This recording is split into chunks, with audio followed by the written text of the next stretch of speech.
Salam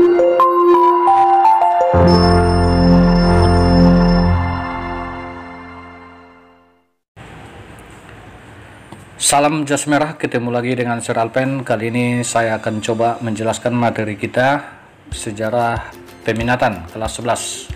Nah, anakku sekalian, materi kita kali ini merupakan materi lanjutan dari video saya sebelumnya, yang mana di materi sebelumnya kita membahas strategi pergerakan nasional radikal non-kooperatif. Nah, kali ini kita fokus membahas strategi pergerakan nasional moderat kooperatif.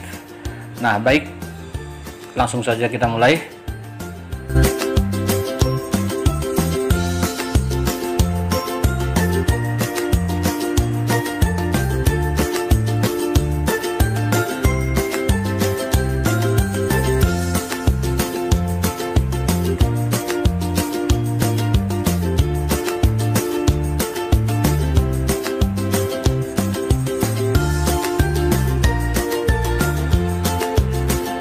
Baik anak sekalian, bentuk strategi pergerakan nasional itu kan ada dua. Yang pertama ada strategi pergerakan nasional radikal non kooperatif.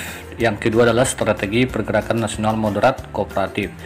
Nah, jadi strategi pergerakan radikal non kooperatif ini sudah saya bahas di materi kita sebelumnya ya. Nah, jadi kali ini kita fokus membahas ini, strategi pergerakan nasional moderat kooperatif. Nah, seperti apa materi ini? Mari diikuti ya. Nah, jadi kita artikan dulu. Kalau dikatakan strategi pergerakan nasional moderat kooperatif itu berarti strategi pergerakan nasional yang bersifat moderat, merupakan perjuangan yang dilakukan dengan cara menghindari tindakan secara kekerasan ya, atau perilaku ekstrim lah ya. Nah, kemudian organisasi yang bersifat moderat biasanya bersikap lunak. Nah, kepada siapa? Kepada pemerintahan kolonial Belanda pada saat itu ya. Nah, kemudian dapat disimpulkan bahwa strategi bersifat moderat dengan taktik kooperatif ini merupakan perjuangan yang dilakukan dengan cara bekerjasama dengan pemerintahan kolonial Belanda.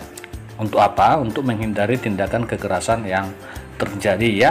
Nah, jadi pada visinya sebenarnya visi daripada moderat kooperatif maupun radikal non kooperatif itu sama, yaitu memperjuangkan kemerdekaan Indonesia. Hanya perbedaannya adalah dalam bentuk kerjasama dan tidak bekerjasama begitu. Nah, kita ikuti. Adapun faktor yang mempengaruhi nantinya pergerakan moderat ini, yang pertama anak sekalian, karena terjadinya krisis ekonomi dunia ya, yang kita kenal dengan istilah krisis Malaysia, yaitu Perang Dunia Pertama tahun 1929. Nah, ini sangat berdampak terhadap hancurnya ekonomi negara-negara di dunia ya, termasuk ekonomi Belanda juga hancur pada saat itu, sehingga pemerintahan Hindia Belanda yang ada di Indonesia itu juga dapat dampaknya begitu ya. Kemudian yang kedua, pembatasan berserikat yang dilakukan oleh Belanda. Artinya Belanda itu sangat membatasi organisasi pergerakan nasional yang ada di Indonesia ya.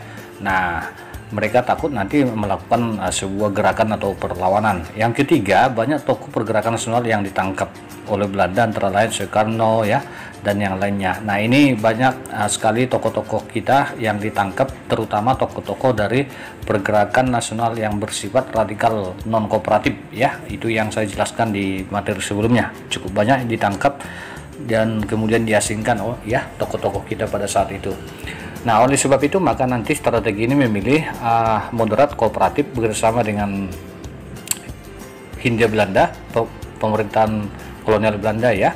Nah, organisasi mana saja yang disebut dengan moderat kooperatif? Yang pertama tentu adalah organisasi Budi Utomo ya.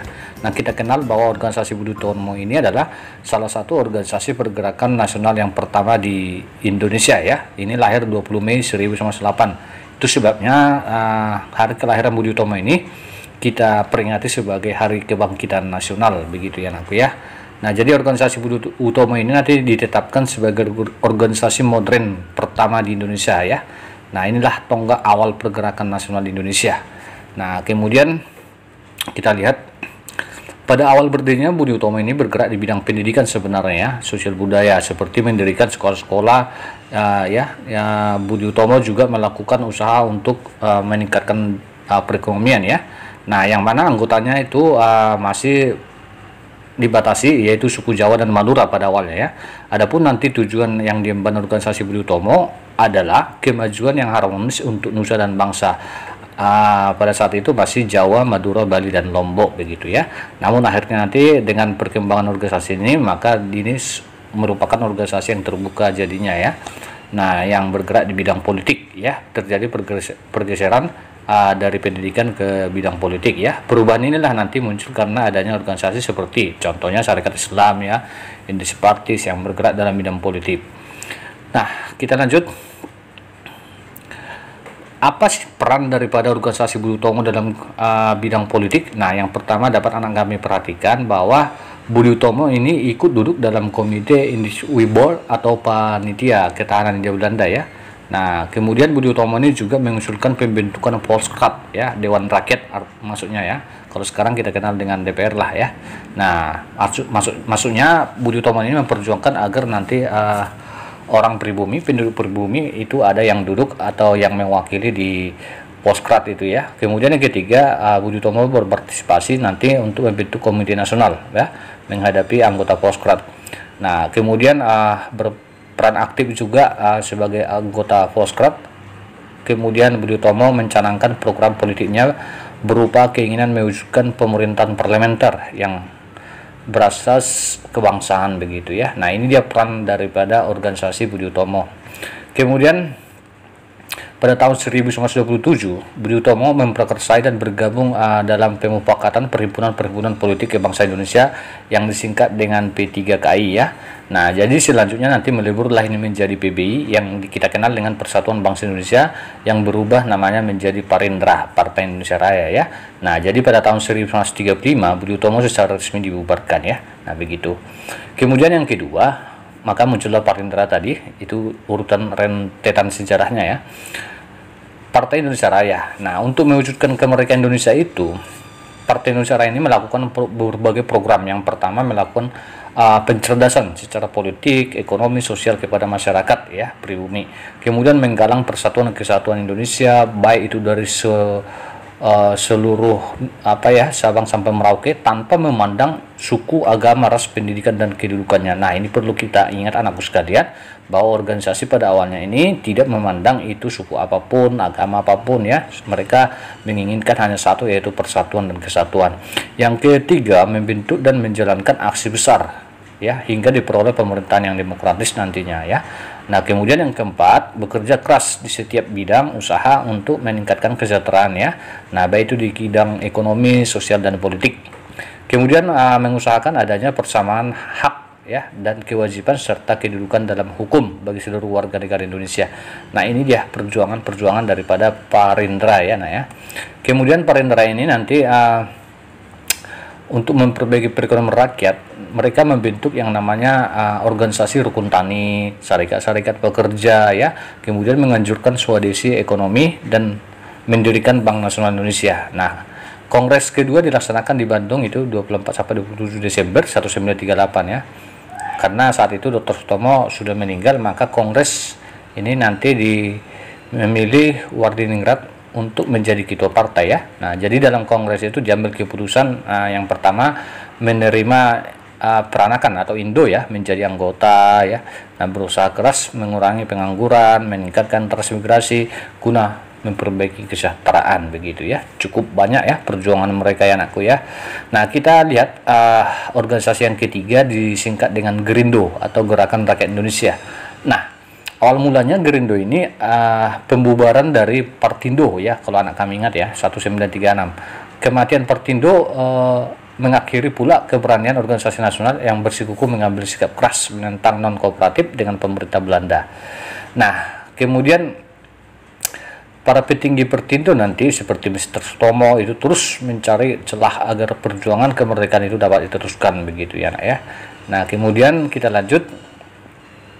Gerindo ini didirikan di Jakarta itu pada tahun 1937 ya nak ya. Nah, orang-orang bekas Partindo. Nah, tokoh-tokohnya ada Sartono, Sanusi Pane ya, Muhammad Yamin. Nah, apa dasar tujuannya? Nasional dan mencapai Indonesia merdeka tentunya ya. Nah, kemudian tujuan Gerindo itu mencapai Indonesia merdeka, memperkokoh ekonomi Indonesia, mengangkat kesejahteraan kaum buruh, kemudian memberi bantuan bagi kaum penganggurannya. Nah, juga Gerindo ini memiliki visi misi yang sangat luar biasa. Nah, keempat atau organisasi yang terakhir yang termasuk contoh moderat kooperatif yaitu GAPI ya, Gabungan Politik Indonesia. Nah, jadi pada tanggal 15 Juli 1936 partai-partai politik dengan dipelopori oleh Sutarjo, nah kemudian itu menyatukan mengajukan usul atau petisi ya, yaitu permohonan supaya nanti diselenggarakan suatu musyawarah adanya wakil-wakil Indonesia dan negara Belanda di mana anggotanya mempunyai hak yang sama. Tujuannya itu adalah untuk menyusun suatu rencana pemberian kepada Indonesia suatu pemerintahan yang berdiri sendiri nantinya. Namun usul tersebut itu tetap ditolak oleh pemerintahan Hindia Belanda pada saat itu ya nak ya. Nah, jadi karena kekecewaan daripada GAPI atas penolakan daripada perjuangan tadi, maka Husni Tamrin itu tahun 1939 membentuk GAPI lah ya. Nah, jadi beberapa alasan yang mendorong terbentuknya GAPI. Yang pertama karena kegagalan petisi Sutarjo ya. Nah, ini sudah saya bahas di materi sebelumnya. Kemudian adanya kepentingan internasional akibat timbulnya fasisme ya. Fasisme ini berarti negara yang memiliki satu partai politik saja. Kemudian ketiga, sikap pemerintah yang kurang memperhatikan kepentingan bangsa Indonesia sendiri. Nah, kemudian selanjutnya nanti tujuan GAPI ini menuntut pemerintahan Belanda agar Indonesia itu ikut berparlemen. Ini kata kuncinya ya. Jadi tujuan GAPI itu adalah memperjuangkan bahwasannya Indonesia itu ikut berparlemen, mempunyai parlemen sendiri begitu ya. Sehingga GAPI mempunyai semboyan Indonesia berparlemen begitu ya, semboyannya ya. Namun tuntutan itu tetap ditolak oleh pihak Belanda ya. Nah, kemudian nanti menjelang kedatangan Jepang, GAPI semakin gencar ya menuntut melalui pembentukan Majelis Rakyat Indonesia ya, melalui Kongres Rakyat Indonesia. Jadi program GAPI adalah hak menuntut nasib sendiri sebenarnya. Nah, kata kuncinya untuk merdeka ya. Nah, kemudian sekarang kita bedakan dulu apa sih persamaan dan perbedaan daripada pergerakan nasional, strategi moderat dan juga ya radikal ya. Nah, yang pertama kita bahas dulu persamaannya ya. Nah, jadi strategi radikal dan moderat ini diterapkan, persamaan yang pertama itu diterapkan oleh tokoh ataupun organisasi pergerakan nasional yang memiliki visi dan arah yang sama ya. Yaitu keduanya itu nanti memperjuangkan hak dan kepentingan bangsa Indonesia begitu. Jadi dengan kedua strategi tersebut nanti para tokoh pergerakan nasional mengobarkan semangat satu bangsa untuk mewujudkan kemerdekaan yang telah lama kita cita-citakan begitu. Kemudian persamaan yang kedua, bahwa keduanya itu menggunakan organisasi sebagai alat perjuangan begitu.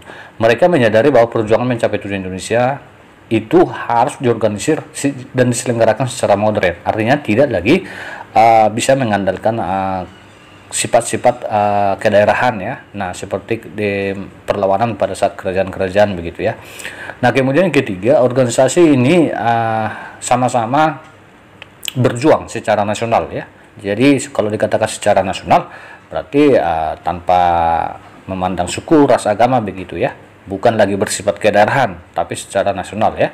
Nah, itu yang keempat persamaannya adalah bahwa organisasi ini menyadari bahwa strategi ini, kedua strategi ini menyadari bahwa kekuatan utama dalam berjuang itu bukan hanya angkat senjata, melainkan memajukan rakyat baik di bidang politik, ekonomi ya, dan sosial budaya, nah atau pendidikan dan juga kesehatan ya nak ya.